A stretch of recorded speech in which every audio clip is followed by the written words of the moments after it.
تو مسلمان صوفیوں نے 7 عالمین یا جہانوں کے یہ نام بتائے ہیں: عالم ناسوت جو موجودہ ہمارا عالم ہے، یعنی یہ میٹیریل ورلڈ. پھر اس سے اعلیٰ ہے عالم ملکوت جو فرشتوں کا جہان ہے. پھر عالم جبروت جو کہ عقول مجردہ کا جہان ہے، یعنی وہ عقلیں جو مجرد ہو جاتی ہیں اور ایموشن سے پاک ہو جاتی ہیں، تو ان کا جہان ہے. یعنی جو صرف اور صرف وہی کی پیروی کرتی ہیں اور اپنے کسی بھی ایموشنز کو بیچ میں نہیں لاتی، وہ ہیں عقول مجردہ، جس کو قرآن نے اولو الالباب کی ٹرمینالوجی جس کے لیے استعمال کی ہے. پھر اس کے بعد عالم لاہوت ہے، اور یہ کوارسٹی سے سوٹیلٹی کی طرف ہیں یہ جہان. یعنی عالم ناسوت جو ہے وہ کوارس ہے، میٹیریل ہے. پھر اس سے لطیف جو ہے عالم ملکوت ہے، اس سے لطیف جو ہے عالم جبروت ہے، پھر اس سے لطیف عالم لاہوت ہے. اب عالم لاہوت جو ہے یہ صفات الہی جو مجرد صورت میں اور مشخص صورت میں اس عالم میں موجود ہیں. عالم لاہوت میں، یا وہ بندہ جو کسی بھی صفت میں صفت الہی کو اتنا اپنا لیتا ہے کہ اس صفت کی مجسم صورت بن جاتا ہے، تو پھر اس کا تعلق جو ہے عالم لاہوت سے ہو سکتا ہے. اس کے بعد عالم باہوت ہے، اور اس عالم میں اگر آپ اللہ کی ذات کو اور صفات کو علیحدہ علیحدہ کریں، تصور کریں، تو یہ وہ عالم ہے.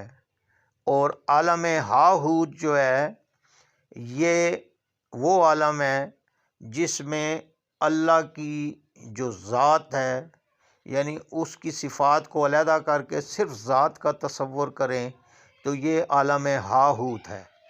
اور عالم ارواح جو ہے وہ عالم ہے جہاں انسان اس دنیا میں پیدا ہونے سے پہلے جہاں انسان بستے ہیں، وہ عالم ارواح ہے. تو یہ عالم جو ہیں قرآن نے یعنی صوفیوں نے ان عالمین کا ذکر کیا ہے تفصیل سے، اور قرآن نے بھی ان کے ہنٹ دیے ہوئے ہیں. تفصیل صوفیوں نے اپنے جو مسٹک ایکسپیرینسز ہیں، جس کو جتنا علم ہوا اپنے مسٹک ایکسپیرینس کے ذریعے اس نے وہ بیان کیا. وہ تفصیلات کچھ ٹھیک بھی ہو سکتی ہیں، کچھ غلط بھی ہو سکتی ہیں، لیکن مین تھیم جو ہے کہ عالم جو ہے ایک سے زیادہ ہیں، بلکہ 3 سے بھی زیادہ ہیں، یعنی ملٹی ہیں.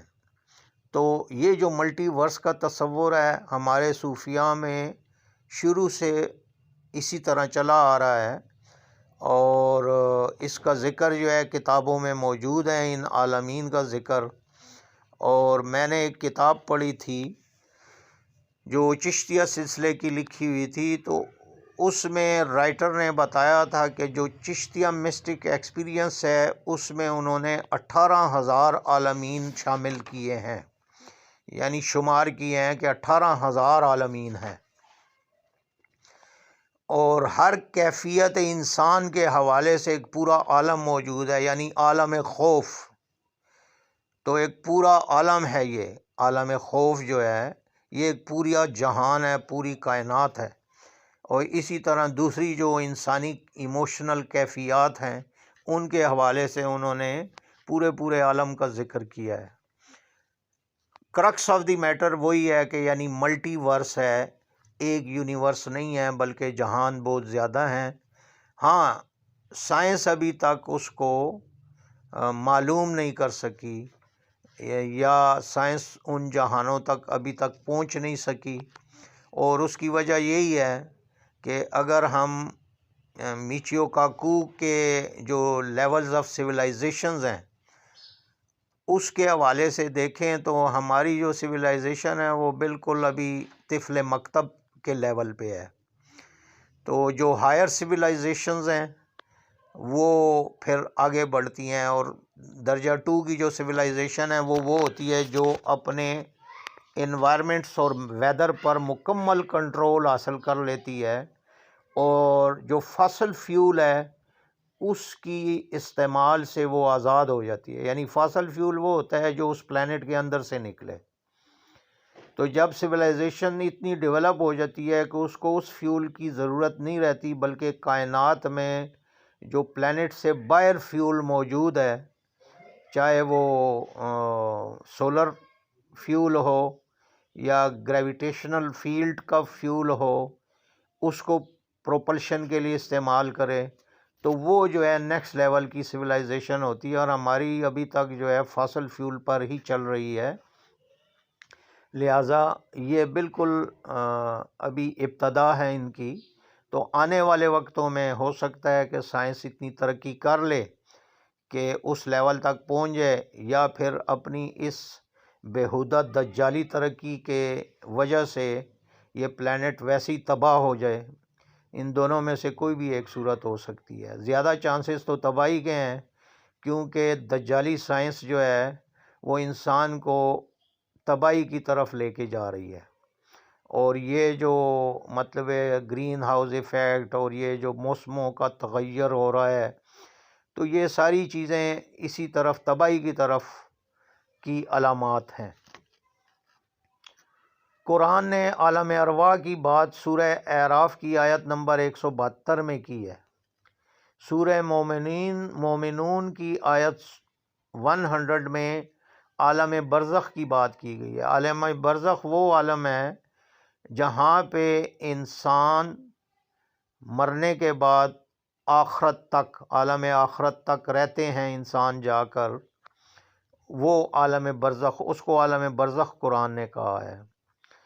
عالم ملکوت یا ملائکہ کی بات سورہ معارج کی آیت نمبر 4 میں کی گئی ہے۔ عالم جنات کی بات سورہ اعراف کی آیت نمبر 7 اور سورہ اعراف کی آیت نمبر 27 میں کی گئی ہے۔ عالم خلق اور عالم امر کا ذکر سورہ اعراف کی آیت 54 میں آیا ہے۔ اب عالم خلق جو ہوتا ہے وہاں پہ کاز اینڈ ایفیکٹ کا سلسلہ ہوتا ہے، یعنی اگر کاز ایگزسٹ نہیں کرتا تو ایفیکٹ نہیں ہوگا، لیکن عالم امر میں یہ سیکوینس نہیں ہوتا، وہاں پہ کن ہوتا ہے اور فیکون ہو جاتا ہے، اور اس کی مثال جو ہے انسان کے اندر بھی موجود ہے۔ اور عالم امر جو ہے وہ لطیف عالم ہے۔ کثیف عالم میں کاز اینڈ ایفیکٹس ہوتے ہیں، لطیف عالم میں امر چلتا ہے، اور اس کی مثال جو ہے انسان کی امیجنیشن ہے۔ آپ امیجن کریں کوئی بھی چیز، یعنی جو ہی آپ نے امیجن کی کن کہا تو ساتھ ہی وہ فیکون ہو جاتا ہے، یعنی فوری طور پہ آپ کے ذہن میں وہ پکچر ابھر آتی ہے۔ وہاں کاز اینڈ ایفیکٹ ساکت ہیں، یعنی اس کے لیے مزید کسی اس کی ضرورت نہیں، بس صرف آپ نے حکم کیا اور وہ ہو گیا۔ ہاں، اس کو مینیفیسٹ کرنے کے لیے آپ عالم خلق میں پھر آپ کو ٹائم بھی درکار ہوتا ہے، اور اس کے لیے اسباب و وسائل بھی درکار ہوتے ہیں۔ یعنی آپ اپنے ذہن میں اپنے گھر کا ایک پکچر تیار کریں تو وہ ایک ہی لمحے میں تیار ہو جاتی ہے، لیکن اس گھر کو آن گراؤنڈ بنانے کے لیے عالم خلق میں آپ کو بہت سے جو اسباب و وسائل ہوتے ہیں اور ٹائم ہوتا ہے وہ درکار ہوتا ہے۔ تو اس حوالے سے بھی قرآن نے ہنٹ کیا ہے عالم خلق اور عالم امر۔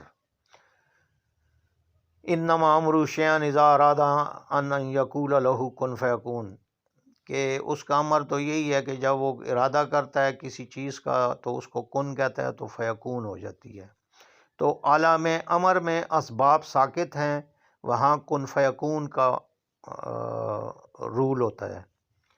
عالم آخرت کا ذکر بھی بہت سی آیات میں قرآن نے کیا ہے، یعنی قرآن ہمیں 3 ڈائمنشنز میں عالمین کا نظریہ دیتا ہے۔ ورٹیکل ڈائمنشن میں جس کا ذکر سورہ ملک کی آیت 3 میں کیا گیا ہے، وہ ذات جس نے بنائے 7 آسمان تہ بتہ، طبق در طبق، تم رحمان کی تخلیق میں کوئی رخنہ نہیں دیکھو گے۔ یہ ورٹیکل ڈائمنشن میں عالمین کا ذکر ہے۔ دوسرا ہاریزنٹل ڈائمنشن میں جس کا ذکر سورہ اعراف کی آیت 7 میں کیا گیا ہے، شیطان اور اس کا قبیلہ تمہیں وہاں سے دیکھتے ہیں جہاں سے تم انہیں نہیں دیکھتے ہو۔ اور تیسری ڈائمنشن کا تعلق کثیف سے لطیف کی طرف ہے۔ جیسے عالم ناسوت یہ مادی جہاں ہے، عالم ملکوت ملائکہ کا جہاں جو لطیف ہے، اور عالم جبروت عقول مجردہ کا جہاں ہے جو ملکوت سے بھی لطیف ہے۔ اب اگر کوئی کم علم سائنسدان صرف زبان کا فرق یا اصطلاحی فرق ہونے کی وجہ سے انکار کرے تو اس کا کوئی حل نہیں ہے، ورنہ قرآن نے اور اسلام نے بڑے واضح انداز میں ملٹی ورس اور ملٹی کریچرز یعنی کہ بہت سی مخلوقات کا نظریہ دیا ہوا ہے، اور اس حوالے سے تفصیلات کتابوں میں بیان کر دی گئی ہیں، اور سورہ طلاق میں باقاعدہ بتایا گیا ہے کہ ان کا امر بھی اس میں نازل ہوتا رہتا ہے، یعنی ان کے لاز آف فزکس یا ان کے جو لاز ہیں، کانسٹنٹس ہیں، وہ ہر آسمان کے ڈیفرنٹ ہے، ہر جہان کے ڈیفرنٹ ہے۔ تو بیسک ملٹی ورس کا جو نظریہ ہے وہ یہی ہے کہ یعنی کائنات ایک سے زیادہ ہے اور ان کے قوانین جو ہے ڈیفرنٹ ہے۔ تو یہی نظریہ قرآن نے بھی اپنی زبان میں پیش کیا ہوا ہے۔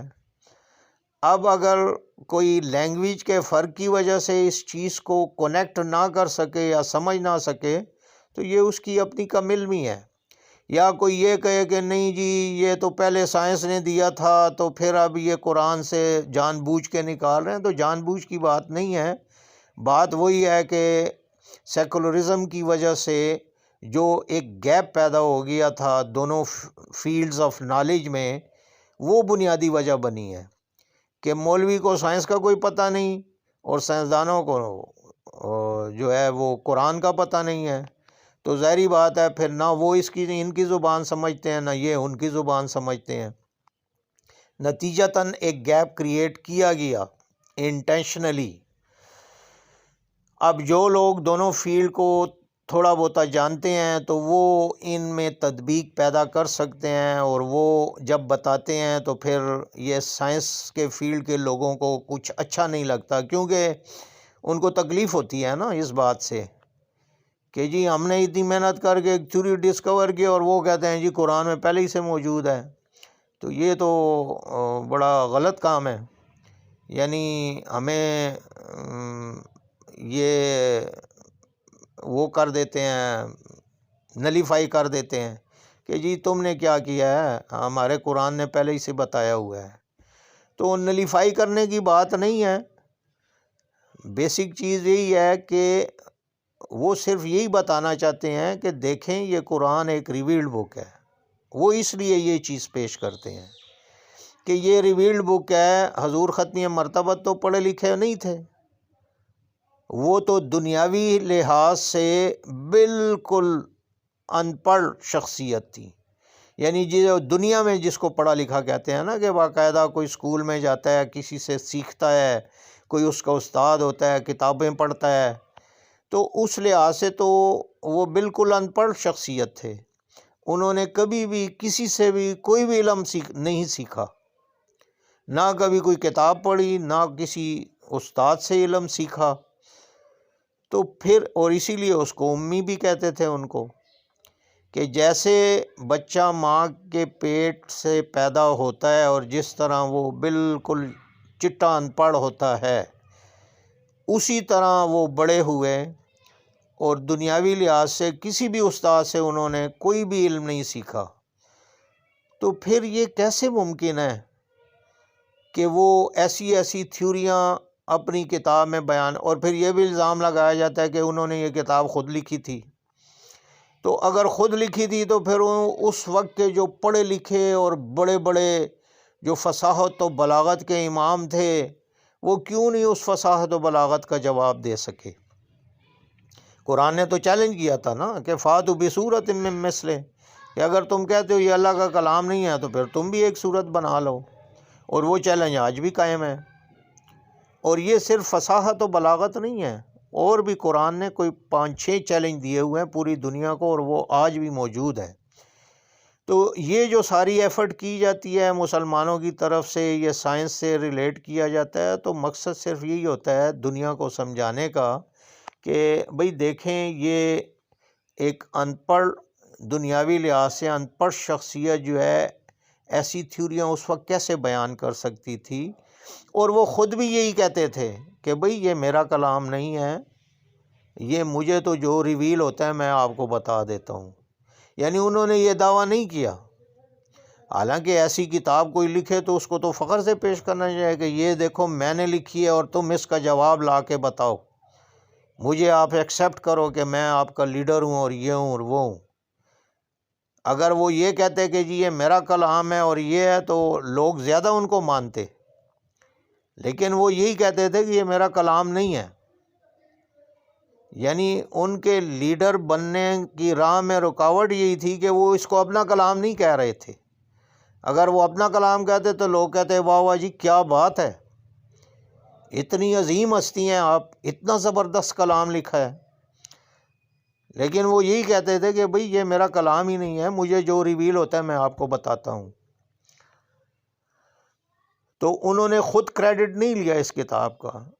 تو ایسی بھی مثال دنیا میں کوئی بھی موجود نہیں ہے کہ ایک بندہ خود کتاب لکھے اور کہے نہیں یہ میری کتاب نہیں، اور کتاب ہو بھی بڑی زبردست قسم کی، یعنی ایک ان میچیبل قسم کی کتاب ایک بندہ لکھ دے اور پھر اس کا کریڈٹ بھی نہ لینا چاہیے۔ یہ ہیومن سائیکالوجی کے اگینسٹ ہے۔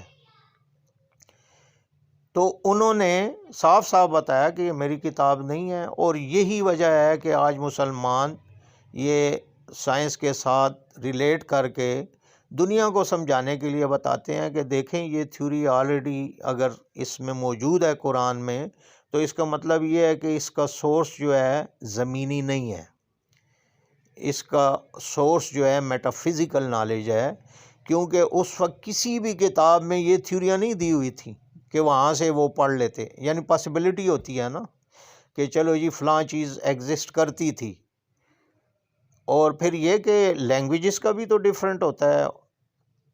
تو پہلے تو یہ کہ یہ تھیوریاں موجود ہی نہیں تھیں، لیکن فار ایگزامپل افریقہ کے جنگلوں کے میں کوئی کسی کتاب میں یہ ایک تھیوری لکھی بھی ہو، تو پھر وہ سوال یہ پیدا ہوتا ہے کہ جی کیا وہاں پرافٹ گئے تھے، اور کیا وہ لینگویج جو ہے پرافٹ کو آتی تھی؟ ظاہری بات ہے وہاں پہ جانا اور اس لینگویج کا آنا بھی تو ضروری ہے نا، پھر ہی جو ہے پرافٹ وہاں سے وہ کاپی کر سکتے ہیں۔ تو نیٹ ریزلٹ یہی ہے کہ یہ ایک ریویلڈ بک ہے، اور اسی لیے اس میں ماڈرن دور کی بہت سی تھیوریز، ساری نہیں، کچھ تھیوریز بیان کی گئی ہیں، اور وہ بھی قرآن نے خود بتایا ہے کہ ہم تمہیں دکھائیں گے انفس و آفاق میں اپنی نشانیاں، اور تم خود بول اٹھو گے کہ یہ کتاب جو ہے اللہ کی کتاب ہے۔ تو یہ اللہ کا مقصد ہی یہ تھا کہ آگے چل کر ایسی ڈیولپمنٹ جب ہوگی اور وہ تھیوریز جو کہ اس وقت پیش کی جائیں گی وہ پہلے سے اس کتاب میں بیان کر دی جائیں، تاکہ آنے والے وقتوں میں مسلمانوں کے پاس یہ دلیل بن سکے کہ یہ ایک ریویلڈ بک ہے۔ وآخر الدعوانا ان الحمد للہ رب العالمین۔